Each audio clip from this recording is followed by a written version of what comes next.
we're all looking for love. Right. Some kind of love, you know, and it's back in the 50s when things were, I guess, more simpler or defined a different way. When a young couple would get married. Now, we watched this film about a young couple that gets advice before getting married. This is a clip from the 1950s. It still made sense to me, not 100%, but it did. But this was very similar when I got married. You'd go through, you know, pre-Cana, or you talk to a priest when you get married in the Catholic Church, and they kind of talk you through should you be married or not. But I don't know. What does anybody really know until you get married? Roll the dice and do it. That's right. But here's the video, you guys, from the 1950s. We call this Cupid's checklist. First, do you have similar backgrounds, similar bases for your ideals and standards? Second, are you real friends, comrades, pals through thick and thin? And third, do you both understand marriage? Come over here a minute. Perhaps I can show you what I mean. What's that? I call it a marriage development board. It represents the psychological distance between a husband and a wife from the time they are born until they die. That's right.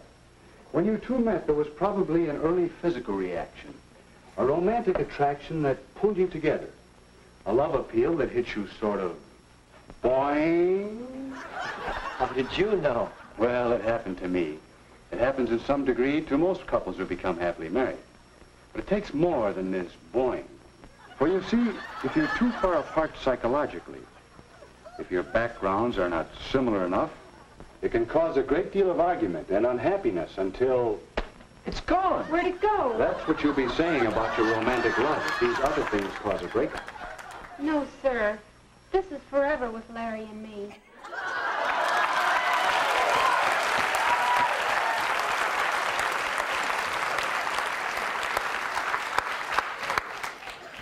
Sometimes I think very diverse backgrounds can make it more interesting. But you have to share values. I think that's probably can give you a little bit of an advantage. Yeah. You have to share a Boeing, too, I think. Really? I know, but it's so funny when they go, where'd it go? What happened to it? That's what you'll be saying in a few years if you don't pay attention to it.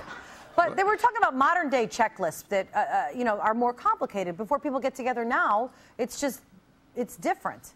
And Ellie, were you saying that your checklist is if you're on a date, and if you could stand somebody for, what was your time? For more than 2 hours, then I can go on to the next item in the checklist. Honestly. What if you don't get along with them in the first hour? Do you still go the 2-hour time distance to give them a chance? Sure. Oh, that's very nice of you. Yeah. And what other things are important to you? Like for me, it would be humor, kindness. Absolutely. Yeah. A love of animals. Oh, that's important. That's a big one. Yeah. Also, I think relationship with his mother is pretty important too.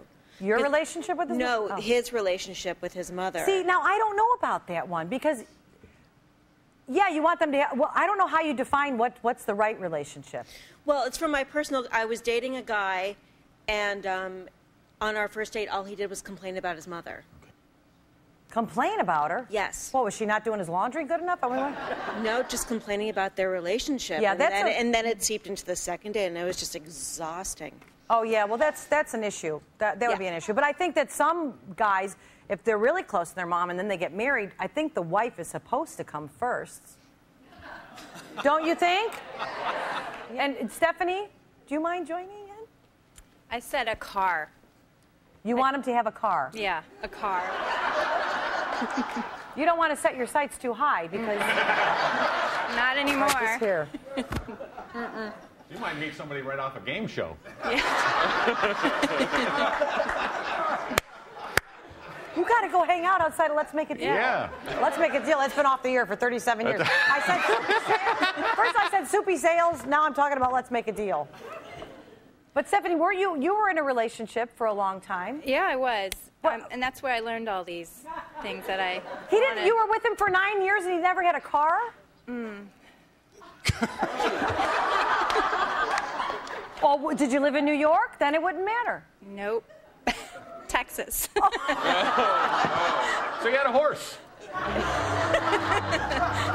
Nothing wrong with a horse. No, there isn't. Look, No. at Don's on his now. Yeah, dependable. Oh, Oh, my radio just broke on the horse. Yeah. Oh, there we go. Yeah. Darn horse. I wish I had a car. Then I'd have Stephanie. Oh.